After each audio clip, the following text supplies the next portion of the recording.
decisions that we're making are really twofold, or based on two factors. One is the safety of our customers and our employees, and the second is trying to get the service back as quickly as we can get it back.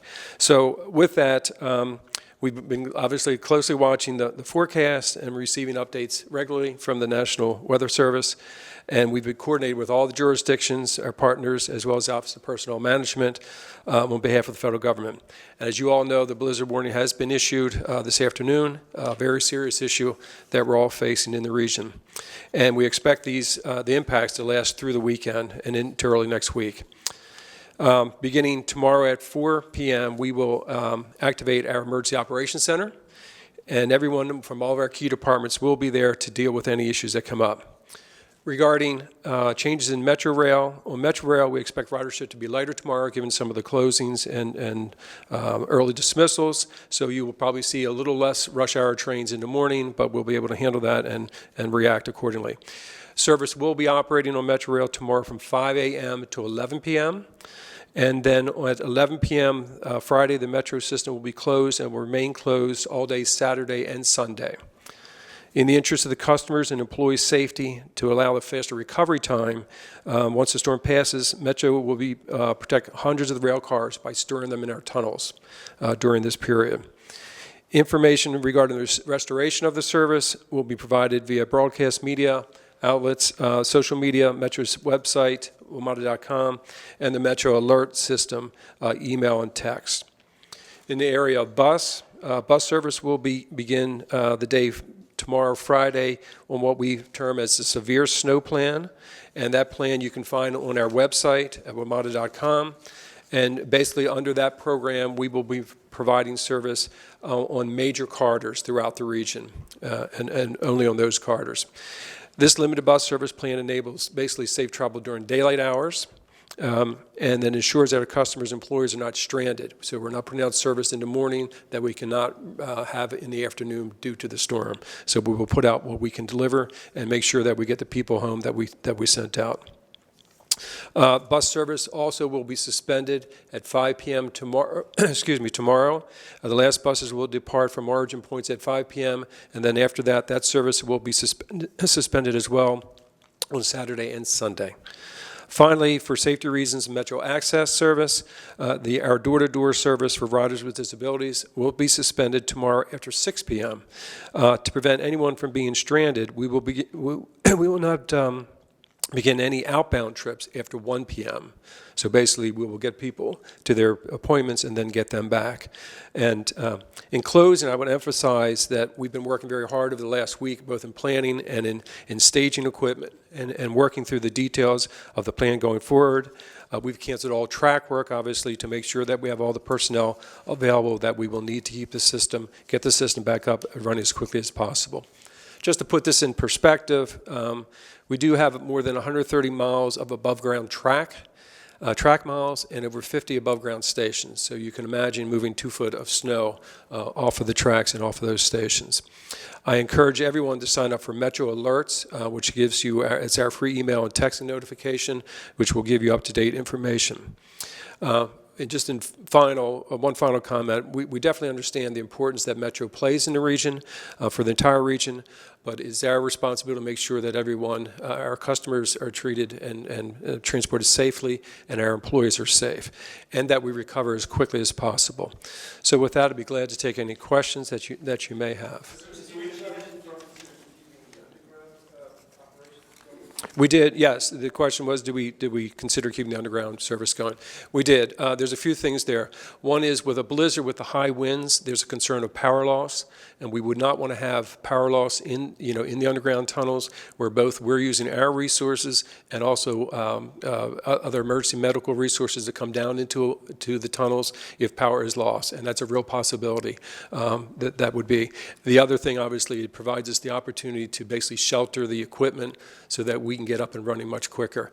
As you can imagine, with all that equipment outside, you are literally digging out all those cars. So this will give us a leg up in doing that. So Stephen Cheater from Channel 7, will you just restate again, because we're carrying this live, when is Metrorail going to shut down? When Metrobus is shutting down? Sure. Metrorail will shut down tomorrow evening at 11 p.m. Okay? And it'll be shut down Saturday and Sunday. Metrobus will shut down tomorrow at 5 p.m. and remain shut down for Saturday and Sunday. With bus, there's a little caveat there because a bus may have left at 4:50, and if it's leaving, it's completing its route, and then it basically returns back to the yard. Mr. We unprecedented, it's a move, we haven't had anything like this in the past since I've been here. Can you just inform us what led you to make this decision? Sure, yeah, a blizzard. That's really what's driving it. We cannot risk putting our customers out there and then leave them stranded in the conditions that we're all expecting. Mr. Wiedefeld, a lot of folks, including me, expecting to rely on the underground rail system to get to work Saturday and Sunday. Driving is not an option. Obviously, the highways are going to be a disaster. What can you say to those folks? I think across the board, you've seen all the jurisdictions recommending people not travel, and I think you'll continue to hear that. So again, if we get people out there and we leave them stranded, I think that's the worst option for them. So I think it's more important that we get out early, let them know what we can and cannot do, and be very transparent about that, and that's what we're doing. Any expectation as to when service will resume? We're going to monitor, obviously, we're still several hours away from that, several days away from that, so we'll just monitor that, what the conditions are, and then we'll react as that plays out. Mr. Wiedefeld, what is being done to make sure that the platforms that are above ground are safe for passengers? Yeah, right now, basically, we have equipment staged there. We have people that will basically clean those platforms. That's what we'll do. We'll have to shovel them out. Do you know how many bus lines were taken out of service last night due to the snow? I do not know. Bob, do you know by chance on that? Service ended about 10 o'clock, and we had all the vehicles in by midnight. Anytime after 10 o'clock, there's a limited amount of bus service. When the determination was made, we had about 100 vehicles out, so a very small amount of routes were still in service operation at that time.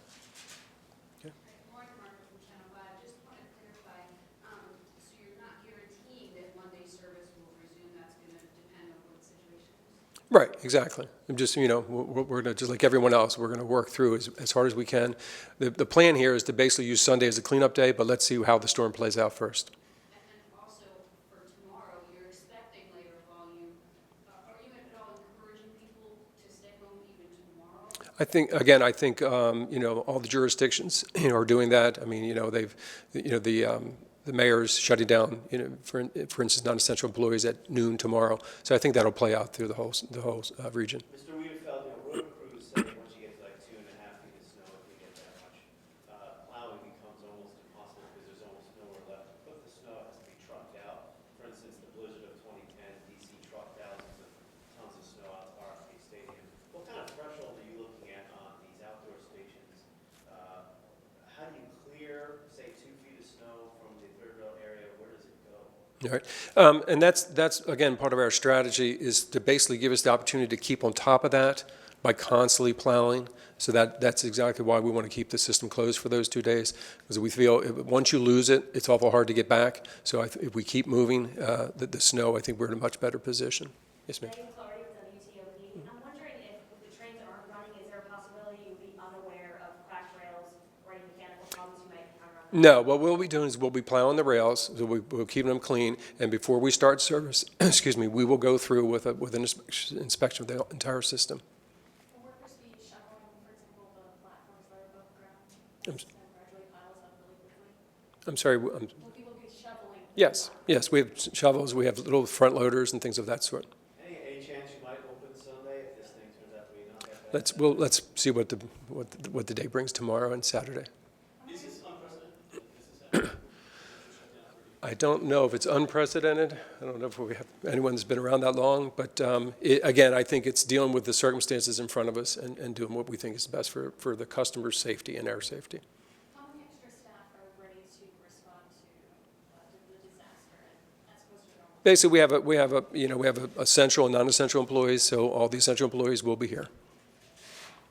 Come Monday morning, there's a good chance if the cleanup spills over that the government's still going to be shut. We're not going to be out of the woods yet Monday morning. But how much of a consideration will you give to opening Monday? Because some people will have to go to work and will be relying solely on Metro to get them there. No, we want to open up as quickly as we can, and so we'll see. Again, let's see how the storm plays out, what we have on our hands Saturday night into Sunday.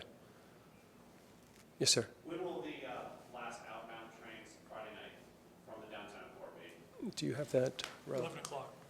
11 o'clock, yeah. What happens if somebody misses the last bus or the last train of the day? That's why we want to get the word out. That's why we're dependent upon you to help us get the word out, to really let people know what's coming, so we don't get into that situation. We'll manage it if it does occur to that, but we want to try to not have that be the issue. Will you be taking Metrorail tomorrow? I will be, yes. Okay. Thank you so much.